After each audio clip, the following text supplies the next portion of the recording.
our perceptions change based upon the state that we're in. So this is going to be the PG-13 part of the class, all right? So Dan Ariely did a study with college-age males. So guess what they talked about? College-age males. Girls, right.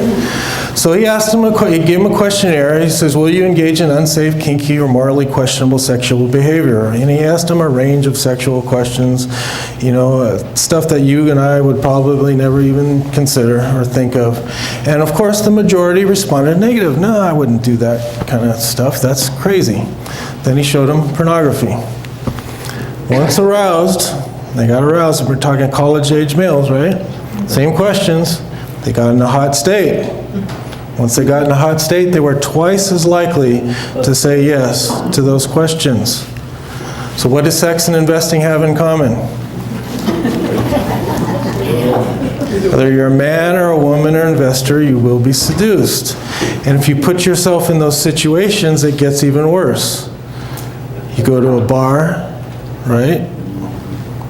You're asking for it. You subscribe to these newsletters that promise you to make $5,000 into $22,000 in a few months. You watch financial TV all day long or for hours at a time.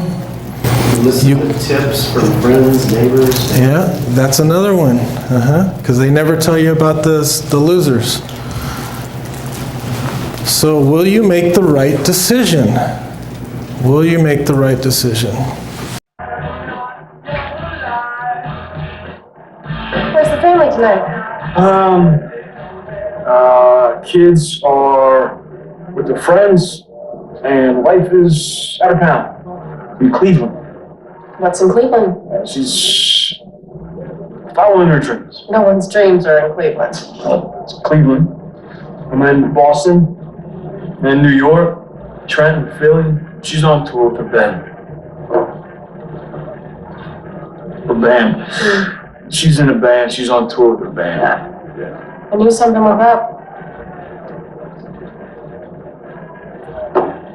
Nothing's up. Come on, Jack. I see you every day.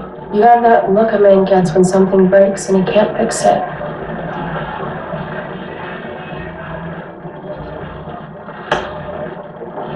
Heather, enough of this crap. Married man. You're embarrassing me, and you're embarrassing yourself. Make a phone call. Yeah. So he prepared in advance. As investors, we have to prepare in advance too, because our perceptions change based upon the state we're in. You must develop the ability to say no to imprudence. In a cold state, it's easy to say, I'm going to exercise, I'm going to diet, I'm going to invest and diversify and stay disciplined, right? Then the dessert tray comes around. You know, but that could be a minor mistake. Or the stock market goes down, then all of a sudden your state of mind changes. Investors forget in a hot state. They don't know how they're going to react. And the sad thing is they don't know that they don't know until you've been through it. Now, a lot of you in this room have been with us for a long time. You've been through the ups and downs. You know how you're going to react. But some people don't. We've had clients come aboard and 6 months later, they're gone.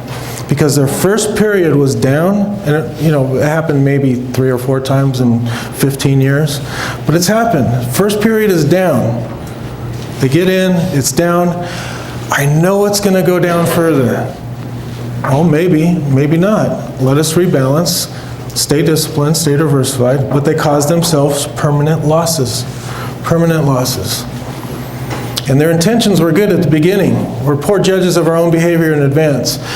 So we become different people when we're in a hot state. So this video I'm going to show you, you're going to see the dad in there. I want you to pretend that's either me or Scott, so the dad. The boyfriend, I want you to pretend that's the investor. And the boyfriend has a pre-agreed agreement with the dad. Right? And then you guys, as investors, have a pre-agreed agreement with us called the investment policy statement. And then let's see how that works when the boyfriend gets in a hot state. When emotions take over, we become different people. And in fact, we become so different that it's hard for us to recognize ourselves and realize what we could be doing in this other state. So for example, you could make all the promises in the world to behave well, to have safe sex, not to violate some pre-agreed arrangement. But when the moment comes and temptation kicks in and we become different people, all of those noble thoughts would vanish. And we would be left a different person with different ideas, different motivations, and very different behaviors. Imagine a boy taking his girlfriend for a date and promising the father that he'll be a good boy. Now, that this teenager might have all the right intention in the world to behave this way. But what happens when passion ignites, when arousals take over, when he becomes very emotional? At that point, he becomes a very different person and might behave according to very different standards and norms, creating a situation that he might regret later. This will be a different teenager. In fact, he will not be the teenager that make the promises. There will be two different people that don't really recognize each other. And that emotional teenager might go ahead and behave in a way that are very incongruent with what they hoped they would behave earlier on. So sometimes, we have to, we don't get that way with investors, but, sometime with investors, we have to talk them through these things and make sure. And a lot of times, they'll get in a fearful mood based upon what they've seen on TV and because we're going through a down period. And I say, well, now is not the time to reduce your risk. Now is not the time to sell out of the market. Let's wait until we get a rebound, whether it's 6 months, a year, a year and a half, 2 years, I don't know what it'll take, but let's wait. And then we get the rebound, I call them back up, okay, ready to reduce your risk now? Oh no, let's just leave it the way it is. They were in a hot state.